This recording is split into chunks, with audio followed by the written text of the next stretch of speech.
Hey guys, what's going on? It's Shoal Anthony on the drums.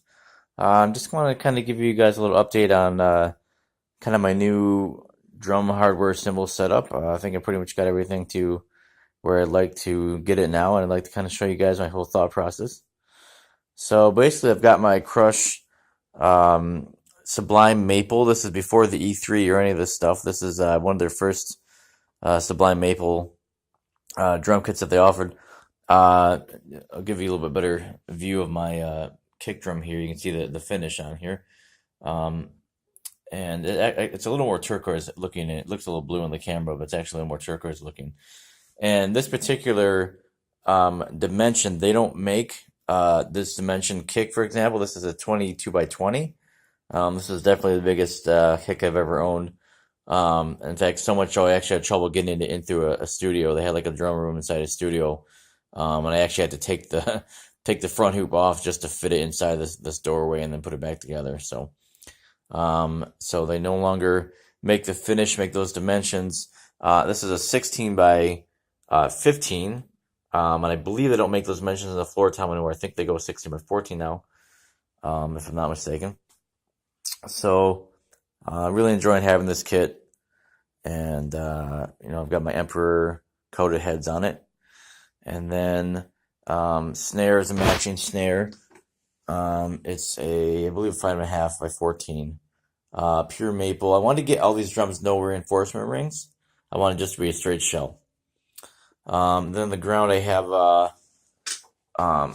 it's kind of hard to see here, but I have one of these. I forget the name of the brand, but it's like a elevation tool for your kick, and it gets it off the ground and gets it level instead of having to be like at an angle.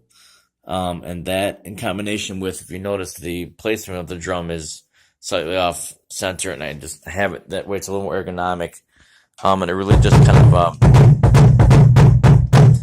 kind of opens up my playing. I'm not the greatest double kick guy, but I got a cheaper version of a PDP pedal, which for what I do with double kick, it suits me just fine. And so it really makes a world of difference lining up your kick drum with, or drums, whatever you have, with the directions of your legs, how they actually naturally kind of go out when you're sitting with your feet flat on the ground.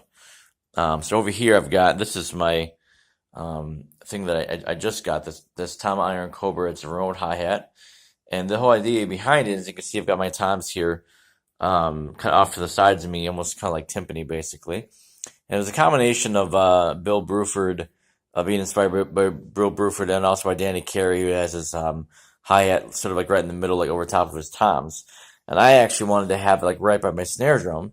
And so I have a more traditional hi-hat stand over here, which I do use in other gigs. And then I have the cable hat running off of here. It's I believe an 8-inch cable. It's really great, really heavy duty. It's actually the same material that they make out of there's a bike company that makes like bike chains and things for bikes. And it's very super heavy duty. Unfortunately, and maybe if Tom, if you're listening, the clamp that they sent me was one of these clamps here, which are great clamps. It's a Tama Fast Clamp, which is really great, but it only receives this size, not much bigger than this, of pipe here for the boom arm, and this end of the clamp only fits on like a regular stand or arm here. It does not fit on a rack, so I had to go out and buy the Gibraltar, this clamp here, which is pretty much the clamp to end all clamps. Very, very heavy duty. As you can see, it's pretty much the same thing. It might even be a little bit wider as a standard rack clamp. And then this, goes off here, and this is very, very heavy duty. This can hold a snare, can hold probably most anything on this end. And then I can adjust this accordingly. I can adjust it this way or this way, or spin it any way I want. And so I wanted to anchor, because you're supporting this whole system here with the hi-hat. I wanted to anchor it all onto the actual leg here that goes into the T leg. And so as you can see, it's coming off here, right in front of my snare drum. And they actually give you little clips. I haven't even dealt with this yet, but they give you little clips where you can actually clip the wire onto like your bass drum lugs there. So just kind of keep it out of the way, but it works very, very great. I'll give you guys a little demo of how that works.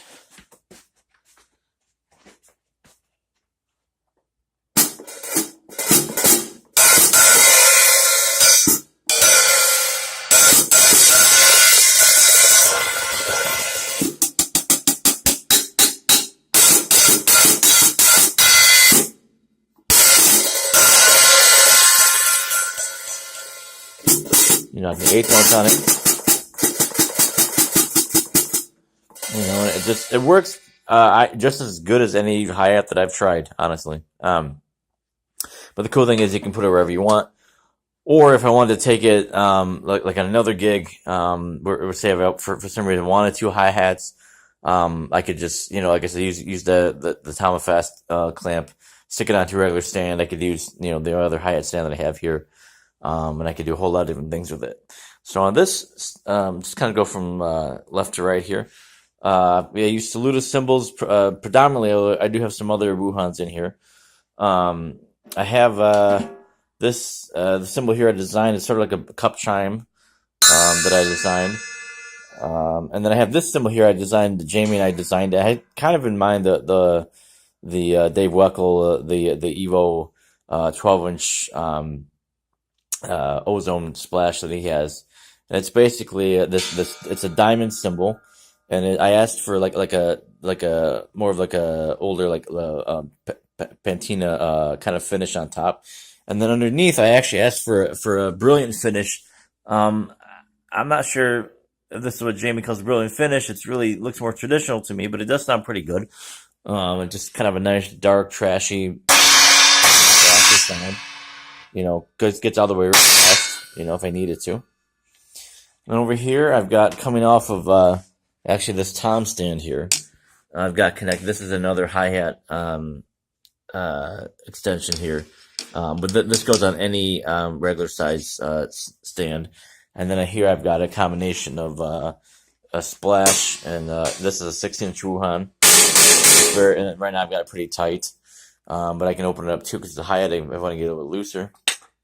I've got my 12-inch Wuhan China over here that I got from eBay. Over here is one of the cymbals I designed. This is 17-inch Glory, and I said that I wanted the edges thinned out, so this is what they sent me. It's kind of a little more traditional on the edge.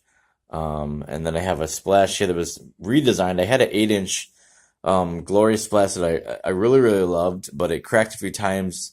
I told Jamie about it. He said that was their dry. I think they're called the Glory like dry or extra dry. And he said they did have a few complaints about them getting some cracking issues. So he resent me this one instead. So over here I've got a couple of no-name cymbals. And not no-name. This is a 12-inch Wuhan, and this one I'm not sure about. And I just use this as a stack above my hi-hats. Zilbell, or I'm sorry, a Saluda bell.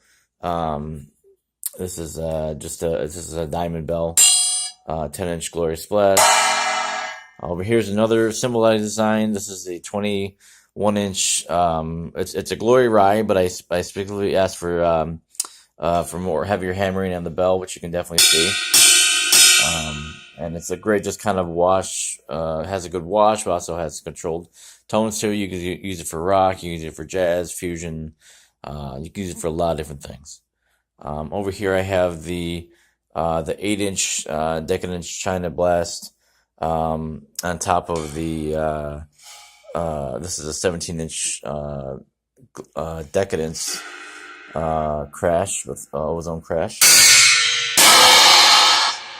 Over here I have my Voodoo China that I designed also. I had it very much thinned out, and then Jamie, I sent it back. Actually, they thinned it out and put some holes in it. It just has a nice kind of roar and trash to it. Over here is another cymbal I designed. This is a 10-inch Glory bell, sort of like a cup chime. It's very loud.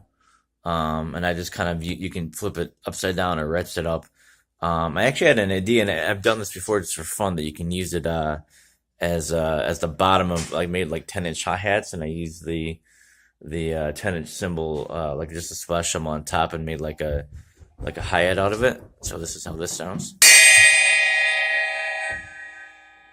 And so that's pretty much it.